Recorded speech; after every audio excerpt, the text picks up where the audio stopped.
Dear viewers, subscribers, budding nursing and paramedical professionals, Assalamu alaikum warahmatullahi wabarakatuh. Welcome back to your own channel Advanced Nursing Theory and Practice. Today we are back again with the subject of Nursing Foundation, and today's topic for discussion is ethical principles, and side by side we are going to discuss importance of code of ethics in nursing. So this video will be the fourth part of Code of Ethics series, and this topic will be discussed by me.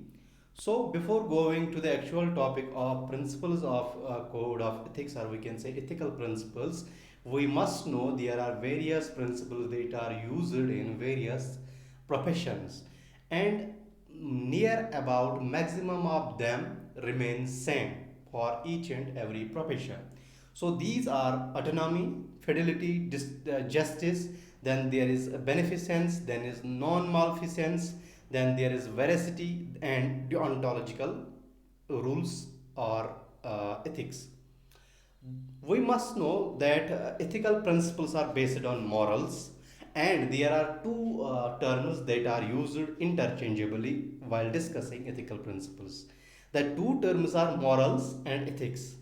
Now, what are these morals? Morals are simply the internal feeling of doing right or wrong thing. So, this is innate to a person. So, these are personal values based on the judgment of a person, and ethics are the external factors that regulate the behavior to do right and minimize the harm. So we can say morals are internal and ethics are external. So morals are personally designed, have personal values and decisions, while as ethics are to be operated at organization level, and governing body, or we can say administration or management, make other people, or we can say professional members or staff, to abide by rules and regulations. So we will be discussing these one by one. Number first, beneficence. Beneficence is the ability of a professional member to take the right action so that we can provide good care to our clients. Here, our client may be a person or a group of individuals, or we can say it may be our family or community. So, here we have to think that we have to do each and every good thing for the patient or client, and we have to take positive steps or actions while delivering quality nursing care to the patient. So, here the nursing interventions are based in such a way that they are right, and nobody can claim that ethics has been violated. So, we have to work actively in order to help others by helping in a proper way. So this concept is in the interest of patient, or we can say client or family or community. So here we have to set aside our self interest. Say for example, we will provide an example. A child's immunization may be discomfortable for him, while we will provide intramuscular or intradermal injections. However, we have to explain this to his or her parents that this immunization or this vaccination will protect him or her from diseases from the immediate effect or in the near future by developing immunity. So here we can explain them that we have taken the right action that is for the good of the individual, being a part of family and so community. Then we have another principle, that is non-maleficence. So non-maleficence is basically the avoidance of harm. So we have to take each and every step that will safeguard the interests of patients, or we can say clients. So non-maleficence will stop us taking bad actions or wrong actions, or protect clients from the bad intents of the professional member. So here we have a commitment with our client, or we can say a group of clients, or we can say family or community, and that commitment is to do no harm with the clients. So we can say simply that this principle is helping professional members in guiding what right action we have to take and what bad practice we have to avoid. So these we have to consider while providing care. Number next in this is that while providing continuous care, we have to check whether there is any potential harm from our activities or not, so we can protect health by early interventions as well. Say for example, we will provide an example here. Say for we have given an example here that अगर एक bone marrow patient हम लेते हैं और उसको हम कहते हैं कि आपको बोन मेरो ट्रांसप्लांट की वजह से आपका जो एलिमेंट है या डिजीज़ है वो ख़त्म हो जाएगी, और उसको हम बताते हैं कि इसका प्रोग्नोसिस जो होगा बोन मेरो ट्रांसप्लांट के बाद वो क्या होने वाला है, लेकिन साथ साथ में हमें उन्हें ये भी बताना है कि इससे आपको ज़्यादा देर के लिए आपको पेन सफ़र करनी पड़ेगी, दर्द ज़्यादा होगा, ठीक है। तो उसके हिसाब से जब हम उनको बोलेंगे कि आपका जो पेन पीरियड है वो ज़्यादा होने वाला है, ठीक है, उसके बाद हम उसको प्रोग्नोसिस बताएंगे कि बोन मेरो ट्रांसप्लांट सच में आपकी कितनी मदद करेगा, तो वो कॉल लेगा कि मुझे करना है कि नहीं करना है।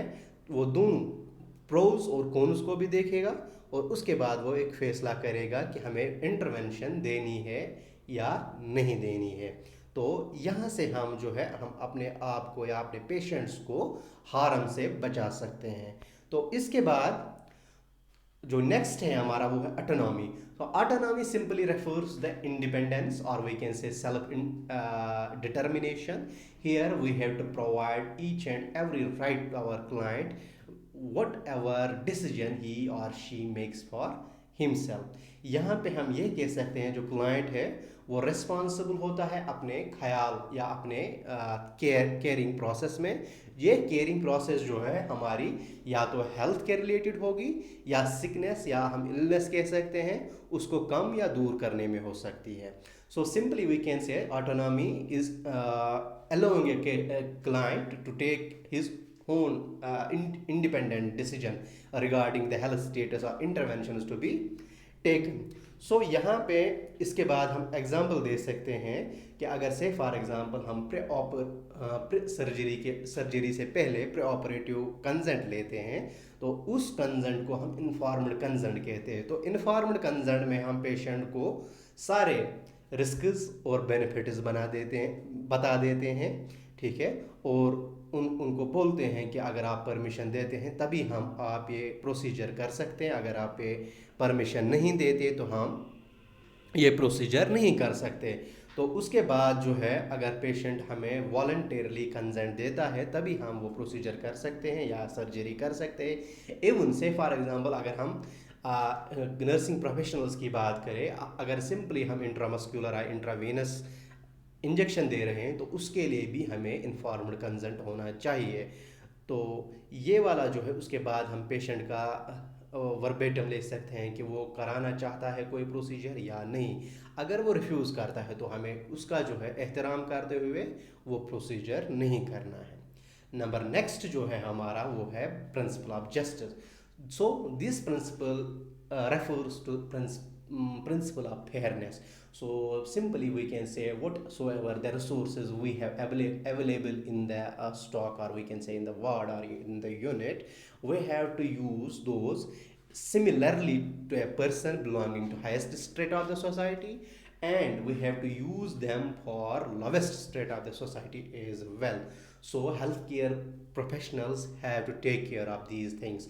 In practice we see, simply हम कहना चाहेंगे कि जब प्रैक्टिस में हम जाते हैं मोस्ट ऑफ द टाइम्स ये ऑल ओवर द वर्ल्ड हम देख सकते हैं कि जो प्रेफरेंशियल पर्सन से higher strata of the society है उनको ज़्यादा केयर प्रोवाइड किया जाता है, उनको प्राइवेट रूम्स दिए जाते हैं, वीआईपी रूम्स दिए जाते हैं, आइसोलेटेड वार्ड्स में रखा जाता है। तो हम कह सकते हैं कि a little bit there is disturbance or we can say पूरा जो है वो हम जस्टिस अपने पेशेंट्स के साथ in terms of these matters policy matters नहीं कर सकते। लेकिन जहाँ तक प्रोफेशनल मेंबर की बात है, जैसा केयर वो एक लोवेस्ट स्ट्रेटा के पर्सन को देगा, वही हाईएस्ट स्ट्रेटा को भी देगा, और वाइस वर्सा हम कह सकते हैं। यहाँ पे एग्जांपल हम देख सकते हैं, यही जो हमने बोला कि अगर रिसोर्स डिस्ट्रीब्यूशन हमें करना होगा, चाहे हम एडमिशन की बात करें, क्योंकि हम हायर स्ट्रेटा जो है उनको इजीली एडमिट करते हैं और लोवेस्ट स्ट्रेटा को इजीली एडमिट नहीं करते। या डिस्चार्ज पॉलिसी में अगर कोई इन्फ्लुएंशियल पर्सन होगा, उसको अंडर ऑब्जर्वेशन रखने के लिए डिस्चार्ज डिले करते हैं, और एक पर्सन जो है सिक होता है तो उसको हम जल्दी डिस्चार्ज करते हैं, ताकि बेड जो है किसी हायर इन्फ्लुएंशियल पर्सन के लिए मिल जाए। तो यहाँ पे हम ये वाला एग्जांपल दे सकते हैं। इसके बाद हमारा और एक प्रिंसिपल है fidelity. Fidelity is simply to keep our promises and to reduce discomforts और be responsible by high quality and safe care. यहाँ पे हम सिंपल ये कह सकते हैं कि जो भी हम प्रॉमिस एक क्लाइंट के साथ करें, जो भी हम वादा क्लाइंट के साथ करें, वो हमें देख के करना है कि हम ये वादा बाद में पूरा कर सकते हैं कि नहीं कर सकते। तो उसके बाद जो है हमारा जो है हाईएस्ट क्वालिटी केयर, इसके बाद जो है हमारा हाईएस्ट क्वालिटी केयर भी कंप्रोमाइज़ नहीं होना चाहिए, और इसके लिए हम ही जिम्मेदार है, रेस्पॉन्सिबल है, ताकि हम जो पेशेंट का जो है उसके डिस्कम्फर्ट्स को, उसके उसके हम कह सकते हैं जो नुकसानात है या उसको कोई प्रॉब्लम है, उसको कम करने की कोशिश में लग जाते हैं। यहाँ पे हम एग्जांपल देते हैं कि अगर पेशेंट को हम मान ले कि दर्द हो रहा है, ठीक है, तो हेल्थ केयर प्रोफेशनल जो होगा, हेल्थ केयर टीम मेंबर जो होगा या पर्सन जो होगा, वो ऑफर करेगा उसे पेन मेडिकेशन, चाहे वो over the counter pain medication हो या से फॉर एग्जांपल प्रिस्क्राइब्ड मेडिकेशन हो। यहाँ पे अब क्या है, पेशेंट को हमें मॉनिटर करना है कि रेस्पॉन्स टू पेन कैसा है। उसके बाद हमने जो दवाई दी है वो असर उसने किया हुआ है, ठीक है। अगर से फॉर एग्जांपल पेशेंट ने हमें बोला पेन है, हम इंजेक्शन देते हैं, उसके बाद जो है हम उसको बोलते हैं कि आपको इस दवाई से फ़र्क होगी, ठीक है। उसके बाद हमें एसेस करना है 15 मिनट या 30 मिनट के बाद कि वाकई जो हमने इसको बोला था इंजेक्शन देने के बाद आपको फ़र्क हो जाएगी, वो वाकई हुई है कि नहीं है। तो रिविजन प्लान मस्ट है यहाँ पे फिडेलिटी में, ताकि हम देख सकें कि जो हमने प्रोमिस किए हुए हैं वो ठीक है या हमने अटेन किया है वो ऑब्जेक्टिव या नहीं। इसके बाद जो है हमारा और एक है अकाउंटेबिलिटी। अकाउंटेबिलिटी में हमारा क्या आता है, जो भी हम स्टेप्स लेते हैं उसके नर्सिंग प्रोफेशनल्स उन स्टेप्स या उन एक्शंस के लिए हम जिम्मेदार होते हैं। तो हमें वो वाले स्टेप्स लेने चाहिए जो जिससे हमारी कॉम्पिटेंसी नज़र आए, स्किल्स नज़र आए, और हमारी प्रैक्टिस जो है क्वालिटी प्रैक्टिस हो। तो क्योंकि जो भी हम नर्सिंग इंटरवेंशन देने वाले होते हैं उसके लिए हम अकाउंटेबल है, या से फॉर एग्जाम्पल हम कोई रेस्पॉन्सिबिलिटी डेलीगेट करें किसी इंटर्न को या किसी स्टूडेंट को या किसी जूनियर स्टाफ को, उसके लिए हम अकाउंटेबिलिटी है। Then next principle is veracity. Veracity में हम सिंपली कहते हैं कि ये वो वाला प्रिंसिपल है जहाँ पे हम कहते हैं इंटरेक्शन होती है एक नर्सिंग प्रोफेशनल की और एक पेशेंट की। तो ये जो इंटरेक्शन है, ये जो थेराप्यूटिक रिलेशनशिप है, ये एक्यूरेट होना चाहिए। हम इस थेराप्यूटिक रिलेशनशिप में उतना ही पेशेंट को बताना चाहिए, उतना ही उससे लेना इंफॉर्मेशन लेनी चाहिए, उतने ही वादे करने चाहिए जितनी हमारे कैपेसिटी में होगी। So during this period of time we have to be truthful to our client. So accordingly बाकी प्रिंसिपल्स को मद्देनज़र रखते हुए हमें पेशेंट्स के साथ कांटेक्ट करके उनको हकीकी मानों में ये बताना है कि हम आपके लिए क्या कर सकते हैं। उसके बाद हमारा जो नेक्स्ट एथिकल प्रिंसिपल है वो है टोटलिटी एंड इंटेग्रिटी। तो simply this concept is that while we provide care as a health care provider, we have to see that we are considering or we are providing nursing interventions or care to entire person, and it is not a person having symptoms or signs only. So we have to consider his whole body, his physique, his mental setup, his sociological determinants, whatsoever is involved in him. So we have to provide holistic care for the client. सो यहाँ पे हम जो है बहुत सारी therapies का इस्तेमाल कर सकते हैं ताकि हम जो है हेल्थ की डिफिनीशन जो हमारी WHO ने दी हुई है, physical, social, mental and spiritual wellbeing of person, वो हमें यहाँ पे अप्लाई करके उसके रिलेटेड हमें केयर प्रोवाइड करना है। तो थेरेपीज़ में हमारा मेडिकेशन भी आएगा, साइको एजुकेशन भी आएगी, एजुकेशन हेल्थ एजुकेशन भी आएगी, psychological therapies, diversional therapies, play therapy या मेडिटेशन, म्यूज़िक थेरेपी। तो ये जो है हमारे होल बॉडी सिस्टम्स या होल जो हेल्थ की डेफिनेशन जिसमें आती है वो कवर करेगी। इसके बाद जो है हमारा एथिकल प्रिंसिपल्स में हमने क्या क्या डिस्कस किया और जो जो आते हैं उसमें हमने देखा बेनिफिसेंस है, नॉन मालफिसेंस है, इंटीग्रिटी है या टोटलिटी है, वेरासिटी है, फिडेलिटी है, जस्टिस और ऑटोनॉमी है। इसके अलावा भी कुछ एसोसिएशंस या ऑर्गेनाइजेशंस हैं हमारी नर्सिंग के जिन्होंने कुछ और एथिकल प्रिंसिपल्स भी इंक्लूड किए हुए हैं, लेकिन वो भी जो है वो इन्हीं प्रिंसिपल्स में हम डिस्कस कर सकते हैं या उनको भी इन्हीं प्रिंसिपल्स में से निकाला गया है। अब जो है हमारा नेक्स्ट टॉपिक जो है जो हम जिस पे हम नज़र डालेंगे वो है importance of code of ethics. अब इसकी क्या अहमियत है इस कोड ऑफ एथिक्स की। नंबर फर्स्ट जो है हम एक्नॉलेज करते हैं कि rightful place of individual in health care delivery, यानी कि हमें इसको एक्सेप्ट करना है इस इंडिविजुअल विद इंडिविजुअल डिफरेंसेस। हमें पेशेंट्स को एक दूसरे से मुख्तलिफ नज़र से देखना है। इसका मतलब ये नहीं है कि हमें केयर प्रोवाइड करने में डिफरेंस दिखानी है, इसका मतलब है हमें एसेस करके इंटरवेंशंस अकॉर्डिंगली देनी है।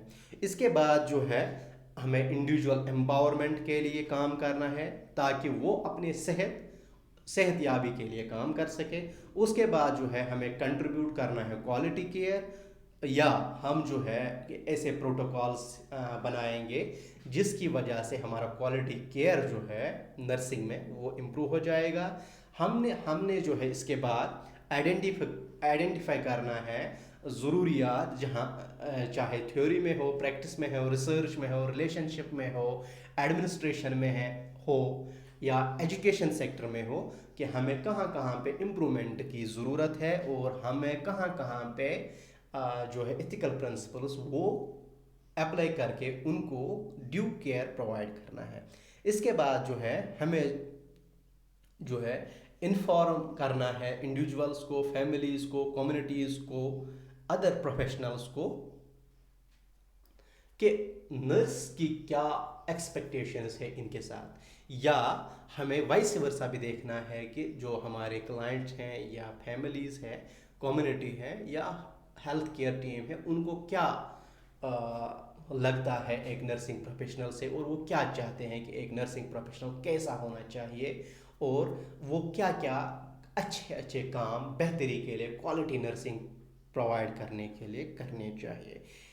अब जो कोड ऑफ एथिक्स से हमारा जो है सिंपली हम कह सकते हैं, एक तो हम अपने पेशेंट को भी सेफ गार्ड कर सकते हैं, उसको बचा सकते हैं माल प्रैक्टिस से, नेग्लिजेंस से, टॉर्ट्स से, बैटरी से, जो भी हमारे लीगल कॉम्प्लिकेशंस अराइज होने के चांस होते हैं, और हम खुद को भी इससे सेफ गार्ड कर सकते हैं एज नर्सिंग प्रोफेशनल, क्योंकि जब मेडिको-लीगल केसेस बनते हैं तो लीगली परफेक्ट रहना हमारे लिए बेटर है और एथिकल प्रिंसिपल्स फॉलो करना हमारे लिए बहुत ही ज़रूरी है। तो इससे हमारा जो है नेक्स्ट टॉपिक कंप्लीट हुआ। So thank you for being with us. Do not forget to share, subscribe and support your own channel. Your suggestions and valuable comments are welcome at aminhabib3@gmail.com. ejazmanzoor.ahmad@gmail.com. Thank you once again.